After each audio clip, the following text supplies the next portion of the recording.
In medieval Europe, a man could be legally tried, convicted, and executed, and the trial would begin only after he was already dead. This was not a rare aberration. Pope Formosus was exhumed 9 months after his death in 897 AD, dressed in his papal robes, propped on a throne, and formally prosecuted before a court. His decayed corpse was given a defense lawyer. He lost. His papal vestments were stripped from his rotting body, 3 fingers cut from his hand, and his remains thrown into the Tiber River. This was called the Cadaver Synod, and it is entirely documented in historical record.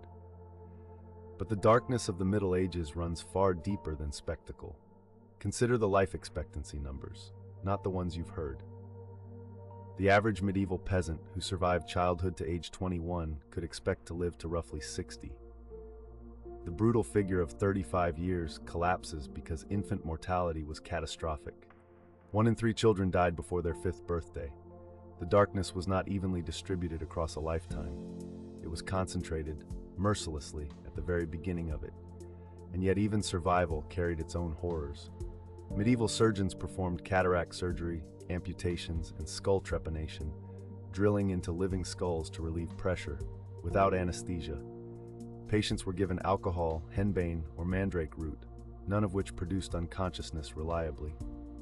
Archaeologists have found medieval skulls with trepanation holes showing regrown bone, meaning patients survived the procedure and lived for years afterward.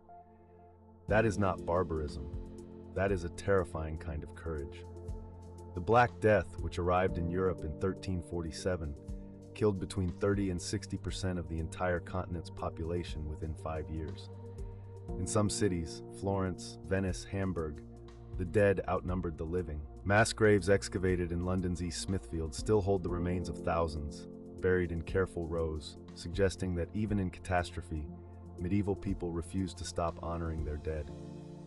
Perhaps that is the detail that lingers longest. Not the darkness itself, but the quiet, stubborn dignity with which ordinary people carried it. In the ruins of a world ending around them, they still dug careful graves. They still kept count of the names.